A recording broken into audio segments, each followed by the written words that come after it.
안녕하세요. 편안한 말씀 직당의 장일서 목사입니다. 하나님은 어떤 사람의 삶을 개입하실까요? 어떤 사람의 삶을 주관하실까요? 하나님이 내 삶에 개입하실 때가 있습니다. 언젠가 봤더니 제 삶이 멈춰졌다고 생각할 때, 다른 사람에 비해서 뒤처지고 정지됐다는 느낌을 너무 많이 받을 때 그때 개입하시더라고요.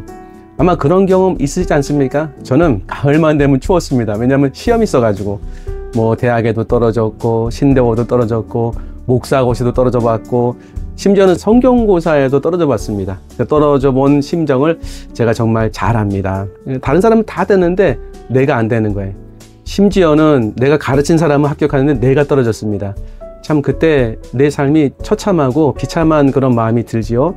하나님께서는 내 삶을 인도하시고 내 삶에 개입하실 때가 있습니다. 언제 개입하실까요? 오늘 그 부분을 좀 말씀드려 갑니다. 첫 번째는요, 길을 찾아 주시려고 할 때 개입하시더라고요. 하나님은 나를 정말 인도하시는가? 그게 의문이 들 때가 있어요. 떨어졌을 때. 제 삶을 돌이켜 봤을 때 가장 크게 상심됐던 때가 대학 떨어져도 앞이 캄캄하고 신대원 떨어져도 앞이 캄캄한데, 특별히 지금도 기억에 남는 게 신대원 졸업한 다음에 전임 전도사를 지원해서 그때 다 되는 줄 알았어요, 저는요. 근데 면접에서 떨어졌습니다. 굉장히 큰 충격이었습니다. 왜냐하면 그 전에 너무 귀한 분들이 이제 그 교회에 가서 한번 지원해봐라 하면은 하나님께서 은혜 주실 것이다. 그리고 특별한 것이 없으면 아마 될 거라고 얘기를 해주셨어요. 그래서 제가 실수했던 거죠. 굉장히 안일하게 생각했던 거예요. 이력서도 간단하게 쓰고 될 거니까. 그리고 심지어는 제가 면접을 보는 장소에 양복을 입고 갔는데 넥타이를 안 맨 거예요. 처음 제가 이런 면접을 봤습니다. 그래서 이제 여러분들의 목사님이 계시고 또 담임 목사님이 중앙에 계시고 전도사님들이 함께 그 면접을 봤어요. 집단 면접이죠. 제 차례가 왔습니다. 담임 목사님 물어보시더라고요. 왜 넥타이를 안 맸습니까? 전 되게 당황했죠. 죄송합니다. 넥타이를 매는지 몰랐습니다. 이런 식으로 대답했던 것 같아요. 근데 이렇게 하면 안 됩니다. 이렇게 하면은 그 성의가 부족한 겁니다. 그런 말씀을 하셨던 것 같아요. 그게 떨어지는 결정적인 순간이었던 거더라고요. 몰랐어요, 저는요. 제가 실수한 거죠. 근데 저를 이렇게 소개하셨던 그 목사님이 참 마음이 어려웠던지 저를 다른 교회로 인도해 주셨어요. 그때 청주에 있는 교회였습니다. 저는 되게 많이 상심했댔어요. 꼭 될 줄 알았는데. 그리고 사실 그 교회가 대형 교회였어요. 제 안에 이런 게 있었습니다. 야, 대형 교회 가면은 복지도 괜찮고 괜찮지 않냐, 이런 마음이 있었어요. 이런 게 다 나쁘다는 얘기 아니에요, 제가. 근데 그런 마음을 갖고 되게 기대를 많이 했는데, 기대를 많이 한 상태에 떨어지니까 야, 이거 힘들더라고요. 청주로 내려가는데 그런 마음이 들더라고요. 뭔가 이렇게 저 멀리 가는 느낌. 근데 결과는요, 청주의 삶이 너무나 좋았습니다. 거기서 5년 동안 전임 전도사 또 부목사 삶을 살았는데 제일 많이 배우고 제일 정말 하나님이 주신 은혜가 많았던 그런 교회였습니다. 그렇게 보면서 실수는 내가 했는데 하나님은 가장 좋은 길을 여시더라고요. 이런 거 있지 않습니까? 저는 가끔 이런 게 좀 궁금했어요. 하나님이 정말 내 삶을 어떻게 인도하실까? 내가 잘할 때는 좋게 인도하시지만 잘못할 때는 이거 그냥 놔두지 않나. 근데 성경을 읽다가 하나님이 어떤 분인지 알았습니다. 하나님을 우리가 볼 수 없지만 예수님을 통해서 하나님을 알 수 있죠. 예수님의 그 모습과 인격, 그분의 그 삶을 한번 제가 말씀드려 볼게요. 마태복음 8장 1절부터 3절에 보면 예수께서 산에서 내려오시니 수많은 무리가 따르냐, 사람이 많았다는 거예요. 한 나병 환자가 나와 절하여 이르되 주여 원하시면 저를 깨끗하게 하실 수 있나이다 하거늘 예수께서 손을 내밀어 그에게 대시며 이르시되 내가 원하노니 깨끗함을 받으라 하시니 즉시 그의 나병이 깨끗하여진지라. 나병은 그 당시에 절대로 손을 대서도 안 되고 사람들 가까이 가면 안 됩니다. 나병 환자는요. 근데 예수님께 나온 거죠. 그래서 말하는 게 뭐냐면 원하시면 저를 깨끗하게 할 수 있습니다. 내가 원하노니 깨끗함을 받으라 말씀으로 하면 되지 않았을까요? 근데 손을 대시며, 손을 대시는 건 예수님에게는 손해, 이 환자에게는 최선, 예수님에게는 마이너스, 이 환자에게는 최고. 이런 게 되게 많아요.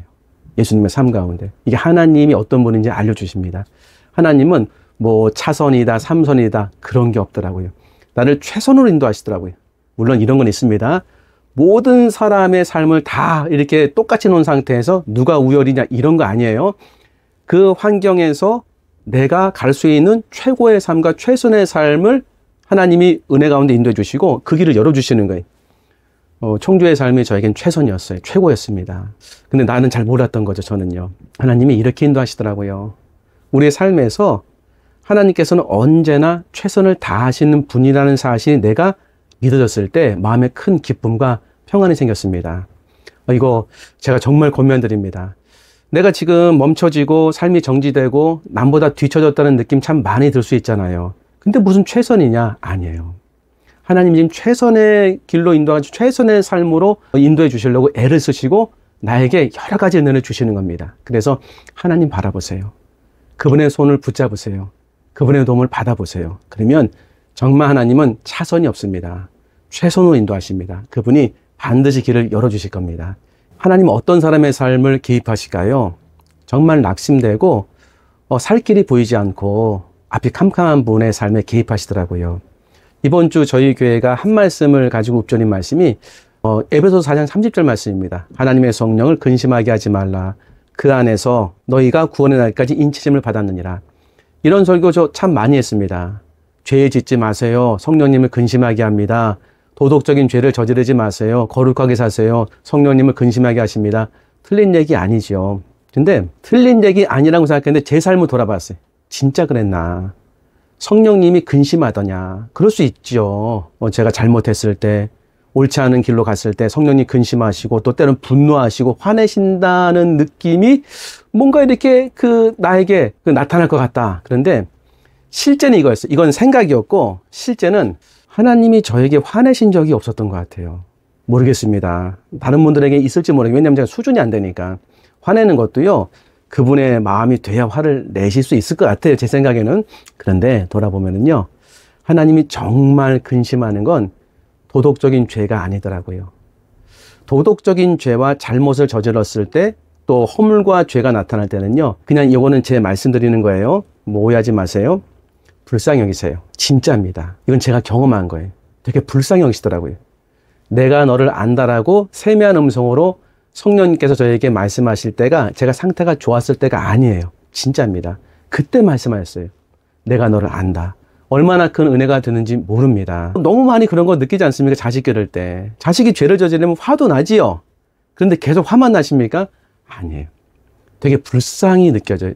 저 아이가 저렇게 살다가 세상에 나가면 어떻게 될까? 그런 게 불쌍히 느껴져요. 제가 이번 주에 들었던 간증 중에 한 사모님의 간증인데, 새롭게 하소서라는 그런 너무 좋은 그런 채널에서 방송을 했습니다. 거기 보면은 사모님이 3번의 자살 시도를 하셨더라고요. 그분이 또 간호사 출신에서 죽는 법에 대해서 아셨던 분 같아요. 첫 번째 자살 시도했을 때 후배한테 전화가 왔다는 거예요. 그랬더니 느닷없이 뭐 인사 없이 이런 얘기를 하더라는 거예요. 전화상으로. 언니 왜 죽으려고 해? 왜? 너무 놀랬다는 거예요. 깜짝 놀래가지고 너 왜 그런 말을 하니? 그러니까 속으로는요 너무 이게 충격이 된 거예요. 자신 죽으려고 했으니까. 그 동생이 언니가 죽으면 사단이 언니 영혼을 데려가면서 팔짱을 끼고 예수님을 조롱할 거야. 만약에 자식 생각을 해, 어머니 생각을 해 하면은 그게 그냥 뭐 그럴 수도 있겠다 생각이 드는데, 예수님의 말씀하면서 언니가 죽으면 사단이 팔짱을 끼고 예수님을 조롱할 거야. 그 말이 마음에 확 들어왔다는 거예요. 살아나셨다는 거예요. 하나님 은혜로. 그리고 나서 2번에 더 너무 힘든 가운데 자살시도 하셨다는 거예요. 마지막 3번째 시도했다가 하나님 은혜로 살아나면서 그 주간에 하나님께서 말씀을 기억나게 하셨다는 거예요. 에스겔 16장 5절부터 6절의 말씀이었답니다. 아무도 너를 돌보아 이 중에 한 가지라도 내게 행하여 너를 불쌍히 여긴 자가 없었으므로 내가 나던 날에 내 몸이 천하게 여겨져 내가 들에 버려졌었느니라. 내가 내 곁으로 지나갈 때에 내가 피투성이가 되어 발짓하는 것을 보고 내게 이르기를 너는 피투성이라도 살아있으라. 다시 이르기를 너는 피투성이라도 살아있으라 하고, 자신의 출신이 딱 이랬다는 거예요. 어머니가 날만 계속 나다가 자기도 딸인 걸 알고서 기절하셨다는 거예요. 근데 학교 가던 그 언니가 다시 돌아와가지고 엄마 기절한 걸 알고 엄마를 살리기 위해서 탯줄이 끊어진 상태에서 뭐 그냥 푸대에 뭐 밀가루 푸대라고 하시는 것 같아요. 거기 자기를 놔뒀다는 거예요. 이 말씀을 기억을 나게 하시고 말씀을 주시면서 자신의 어린 때의 삶을 또 이렇게 하나님이 잘 돌보시고 아시고, 피투성이라도 너는 살아있으라. 피투성이라도 살아있으라. 이 말씀이 하나님 주신 말씀이라는 게 느껴졌다는 거예요. 그래서 힘을 내서 다시 회복해서 지금 너무나 귀한 사역을 하고 계시더라고요. 너는 피투성이라도 살아있어라. 목회하면은요, 어떤 느낌 드신지 아십니까?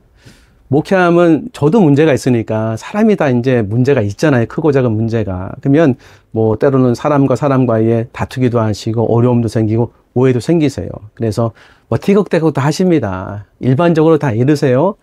그러면 이런 게 보통 목사가 힘들 거라고 생각을 하세요. 뭐 쉽진 않습니다. 근데 진짜 힘들겠습니다. 모르겠습니다. 아마 개척교회 목사님, 아니 일반적인 목사님 다 그러실 거예요. 싸우든지 뭐 어려움이 생기든지 교회만 안 떠났으면 좋겠어요. 제일 힘든 게 교회 떠나는 거예요. 그래서 저는 이렇게 외치고 싶더라고요. 피투성이라도 살아있어라. 문제 있어도 괜찮습니다. 교회만 떠나지 말아주세요. 그런 마음이 진짜 많이 들고 그때가 제일 아파요. 하나님께서 우리에게 어떤 은혜 주시냐면은 도덕적인 죄 이거 맞죠. 잘못한 거. 이 사모님이 그런 얘기 하시더라고요. 자살하려는 그런 용기가 있으면 살려는 그런 것을 가져라. 그 힘으로 이게 도움이 안 된대요. 뭐 얼마나 안다고 우리가 그런 말 하겠습니까? 이렇게 말씀을 해주신다는 거예요. 살아있어서 고맙다고, 살아줘서 고맙다고. 저는 이게 하나님 마음이라고 생각합니다. 하나님이 지금 정말로 살아있는 것 자체를 기뻐하시는 것 같아요. 그리고 하나님이 정말 사랑하십니다. 하나님께서 근심하는 것은 이게 죄를 짓고 타락하고 이런 것도 하나님 정말 근심하는 떠나는 거예요. 하나님을. 떠나지만 않고 그 안에서 주님을 바라볼 때 하나님은 그 있는 그대로 사랑하시고 있는 그대로 기뻐하신다는 것을 정말 많이 알기를 원하시더라고요. 하나님 나를 지금 어떤 눈으로 보는가? 뭐 그냥 분노한 눈으로 본다 1번, 관심 없어 하신다, 그냥 내버려 둔다, 그냥 보신다. 근데 그런 그 질문 드릴 때마다 꼭 그렇게 읽는 성경 구절 있죠? 여러분 다 아시는 거예요. 스바냐 3장 17절 말씀. 너희 하나님 여호와가 너희 가운데 계시니 그는 구원을 베푸실 전능자이시라. 그가 너로 말미암아 기쁨을 이기지 못하시며 너를 잠잠히 사랑하시며 너로 말미암아 즐거이 부르며 기뻐하시라 하리라. 에이, 하나님이 뭐 나 같은 존재를 이렇게 사랑하십니까? 아니에요. 진짜 그냥 사랑한다는 말씀이 맞는 것 같아요. 엄마가 자식을 그냥 사랑하잖아요. 물론 그렇지 않은 분도 계실지 모르겠어요. 근데 그냥 사랑하는 거예요. 근데 사랑이 되니까 하나님은 정말 그냥 사랑하시는 것 같아요. 아니요. 나를 있는 그대로, 뭐 표현을 어떻게 될지 모르겠습니다. 있는 그대로 사랑하시고 있는 그대로 기뻐하세요. 이걸 알기를 정말 원하시는 것 같아요. 두려운 하나님, 경외해야 될 하나님, 무서운 하나님 존재한다고 저는 생각합니다. 귀한 말씀이죠. 그런데 그것보다 앞서 알아야 될 게 뭐냐면 정말 나를 있는 그대로 사랑하시고 있는 그대로 기뻐하신 하나님. 내가 넘어져도 쓰러져도 넌 피투성이라도 살아있어라. 붙어만 있어라. 맞는 것 같아요. 하나님 내 존재 자체를 사랑하십니다. 이걸 알기를 정말 원하시는 것 같아요. 이걸 알면은요, 그 다음에 믿음이 생겨요. 마음에 든든함이 생깁니다. 마음에 평안이 임합니다. 하나님이 이걸 알려주시려고 개입하시는 것 같아요. 마지막 세 번째. 사실 저는 이걸 뒤늦게 깨달았어요. 하나님이 내 삶에 왜 개입하시는가? 어떻게 살아야 될지를 알려주시려고 개입하셨더라고요. 아니, 지금 목사 1, 2년 차도 아니고, 목회를 16년, 17년 막 하고 있는데, 그냥 개척교회 목사로서만, 지금 그걸 깨달았습니까? 지금 깨달았어요. 기가 막히죠? 모르는 건 아니었어요. 근데 진짜 느껴지는 것 같아요, 이제요. 이게 뭐냐면, 학계를 보면은요, 학계가 이제 그 포로기에서 돌아온 이스라엘 백성에게 주시는 하나님 말씀이었는데, 그 당시에 이스라엘 백성들이 포로기에 돌아와서 가나안 땅에 거주하는데 자기 집만 중수하고 하나님의 성전은 세우지 않았습니다. 이때 하나님의 성전은 그냥 단순한 건물이 아니라 하나님의 임재의 장소, 하나님 앞에 들어가 나아가서 제사 드려서 죄사함을 얻는 너무나 귀한 신앙의 중심, 하나님의 처소예요, 말 그대로. 근데 그 당시 사람들이 이랬습니다. 학개에서 1장 8절, 내 집은 황폐했으되 너희는 각각 자기의 집을 짓기 위하여 빨랐습니다. 아니, 자기 먹고 살 것만 생각하고 하나님의 초선을 생각하지 않았다는 거예요. 지금 이 성전이 어디에 있습니까? 우리 안에 들어왔잖아요. 내가 예수님을 진심으로 영접할 때 그 성막에 임재하시고 성전에 임재하시는 그 하나님의 영이 우리 내면에 오신다는 거예요. 기가 막힌 이런 기적이죠. 그래서 고린도 전서 3장 16절에는 너희가 하나님의 성전인 것과 하나님의 성령이 너희 안에 계시는 것을 알지 못하느냐. 그러니까 우리 안에 하나님의 성전이 계시다는 거예요. 지성소가. 놀라운 거죠. 근데 이렇게 들리더라고요. 너희는 너희 집만 챙기고 하나님의 성전은 세우지 않느냐? 저한테 이렇게 느껴졌어요. 지금 사람들의 내면에 무너진 성전은 보이지 않느냐? 너희 교회만 은혜 받으려고 하느냐? 너만 은혜 받으려고 하느냐? 이 사람들의 무너진 성전은 안 보이냐? 이렇게 느껴지는 거예요. 금요기대를 한 이후에 다 돌아가셨는데 한 어르신이 안 돌아가시는 거예요. 저쪽으로 돌아가시는 게 아니라 집으로. 그래서 어디냐고 물어보니까는 대답을 잘 못하셔서 좀 기다렸다가 이렇게 또 여쭤보니까는 약간 치매가 있으신 것 같아요. 왔다 갔다 하시더라고요. 그런데 기억하시는 거예요. 딸이 뭐 있다고 얘기하시고 주소를 말씀하시는데 주소가 가까워요. 차를 갖고 모시고 갔습니다. 저녁이 늦었어요. 근데 집에 가보니까 진짜 집이 이제 있었고, 보니까 거기에 이제 키가 있었는데 키가 없으시고, 안에 아무도 없었던 거예요. 딸이 외출하신 것 같아요. 그래서 어떡합니까? 이 할머니 보면은 정신이 약간 이렇게 치매가 있어 왔다 갔다 하고 기력이 너무 쇠한 거예요. 할 수 없어가지고 경찰을 불렀습니다. 경찰이 오자마자 따님이 도착했어요. 따님이 속상하신 거예요. 어머니 지금 어디 가셨어요? 뭐 이렇게 하시는 것 같아요. 저는 진짜 따님의 마음 이해합니다. 뭐라 할 수 없어요. 이 어머니가 이렇게 조금 전까지 자기가 있었는데 밖에 나가서 이렇게 어려운 일을 당하고 어려움을 또 본인에게도 준 거 아니에요. 어찌 보면은. 그래서 이제 속상한 거예요. 저는 이해가 됩니다. 왜 겪어봤기 때문에 압니다. 근데 그 할머니도 너무 안타깝더라고요. 그 할머니는 지금 어떤 심정일까? 뭐 제가 뭘 알겠습니까? 그냥 안타까운 거예요. 마음속에 진짜 공일한 마음 생기더라고요. 근데 저희가 이제 한 10년 넘게 그 반찬을 드리고 빵도 드렸던 그런 예배 초소가 있습니다. 저희 교회에서 한 30분 정도 되면 문산에서도 판문점 들어가기 바로 직전에 뭐 마정리라는 동네가 있어요. 이번 주에는 그 동네 저도 모르게 이렇게 한번 들어가 봤어요. 예배드렸던 장소, 옆집에 할머니 계신데 보니까 문이 잠겨 있더라고요. 할머니가 살았는지 돌아가셨는지. 예배를 이제 안 드린 지가 한 3년 넘었거든요. 다 이제 지역교회 보내드리고 또 소천하신 분이 많기 때문에. 자꾸 그런 게 생각나는 거예요. 왜 돌아봐야 되지 않겠느냐. 사람들의 무너진 성전이 있는데 돌아봐야 되지 않겠느냐. 그런 마음에 감동이 생기는 거예요. 그 한 자매가 있는데 부부인데 젊은 자매에서 아이를 낳은 지 얼마 안 된 거예요. 자꾸 몸이 아프다고 해서 허리가 아프다고 해서 병원에 갔는데 검사를 좀 더 정밀하게 되겠다고 해서 해보니까 암이 아니었으면 좋겠다는 그런 말을 하더라고요. 근데 암이었어요. 뭐 골반뼈에 다 이렇게 퍼지고 주변에 퍼졌다는 게 쉽지 않다는 거예요. 아프리카 자매인데 어떡합니까? 아이도 어린데 남편도 있어요. 보통 이런 경우에는 이제 그 본국으로 돌아가도록 권면하는데 뭐 본국으로 돌아가봐야 별 볼 일이 없어요. 거기 병원이 좋겠습니까? 우리나라 병원이 좋겠습니까? 근데 우리나라 병원에도 쉽지 않겠죠. 또 이런 게 막 생각나는 거예요. 어떻게 하더라. 물질도 많이 들어가고 뭐 제가 하는 거 아니니까요. 근데 또 옆에 또 형제가 있었다는 거예요. 그 형제는 찬양을 잘 부르고 신실한 형제인데 30대 형제인데 30대 초반에 보통 아프리카 노동자들이 무거운 일을 많이 해요. 그 무거운 짐을 드는데 허리가 아프니까 힘을 내기 위해서 이를 악물었다는 거예요. 이를 너무 악물고 해가지고 치아가 다 무너진 거예요. 그래서 그 치아를 치료하기 위해서 좀 무료로 해주는데 가보니까 또 치료가 안 되는 거예요. 뭐 이런 얘기들. 야, 어떡하나. 하나님 나에게 원하시는 것이 뭘까? 이런 것들이 왜 근데 아프게 느껴질까? 왜냐면 새벽에 그걸 놓고 기도하는데 저도 모르게 그걸 놓고 기도한 건 아니에요. 생각이 나는 거예요, 갑자기. 자꾸 눈물이 나더라고요. 그러면서 내가 눈물이 나는 이유가 뭔지를 몰랐는데 자꾸 그런 게 느껴지는 거예요. 그들이 불쌍하다. 그냥 단순히 불쌍하다만 느껴졌어요.